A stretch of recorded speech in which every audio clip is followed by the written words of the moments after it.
This is Jeff Timberell, Director of the Southwest Florida Real Estate Investment Association, here to talk about real-world real estate investing Part 1. This is going to be the first video in a longer series of videos. This mirrors presentations we have been doing in the Southwest Florida REIA for the last 3 months.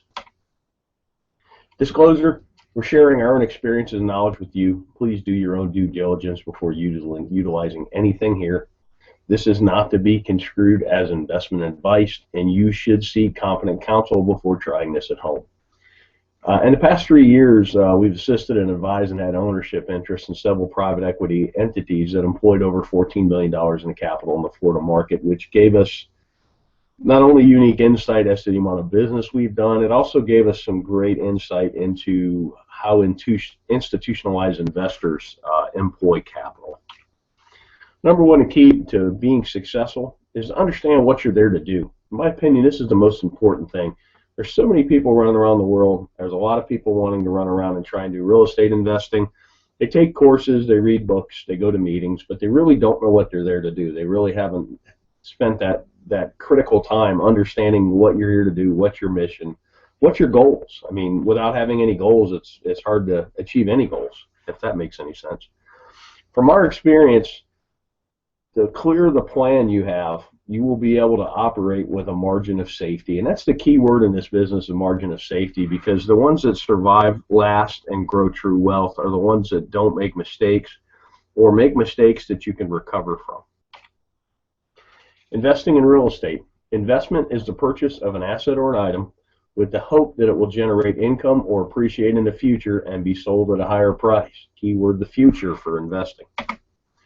So what does that mean? The act of committing capital to an endeavor with the expectation of obtaining an additional income and or profit. That's what investing is.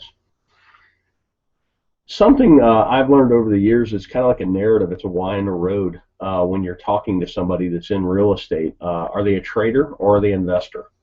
Investors buy and hold. They get a return from the assets they own. Traders wholesale. Traders fix and flip.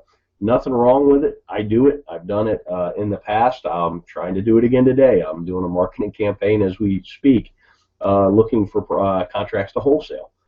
With that said, it's two different narratives and even two different valuation processes, investor versus trader. You need to recognize the difference between the two.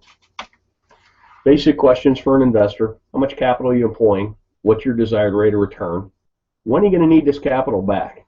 And then what's your risk tolerance? Those 4 questions are how you determine what you're there to do.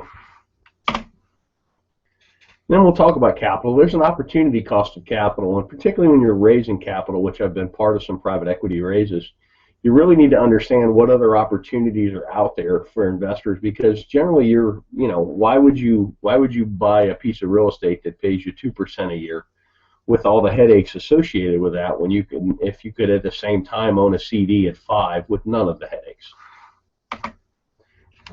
Give you a chart on 10-year T-bills, talk about opportunity cost.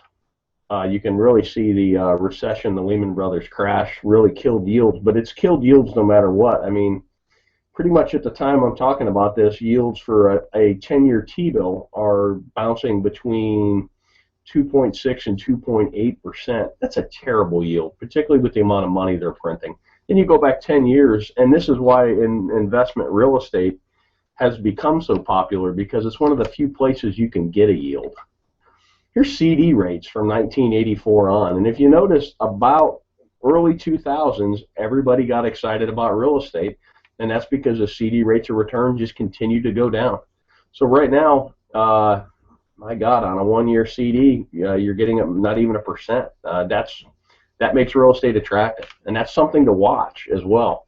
As CD rates and other rates on financial instruments go up, real estate may not appear as sexy, particularly to an investor who bought in the valley and bought right and has quite a bit of gain on the table.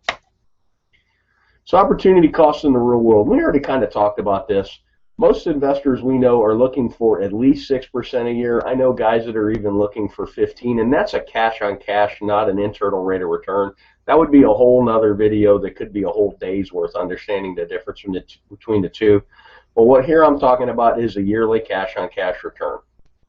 And you got to be mindful of unrealistic expectations. I've seen people that have pitched 30% returns, and I've seen investors that are looking for 30% returns.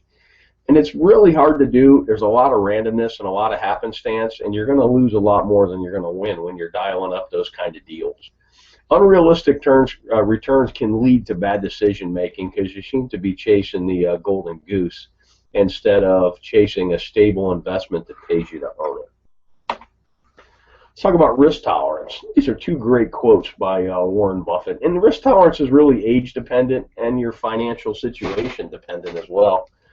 But here's a great quote. Look at the market fluctuations as your friend rather than your enemy.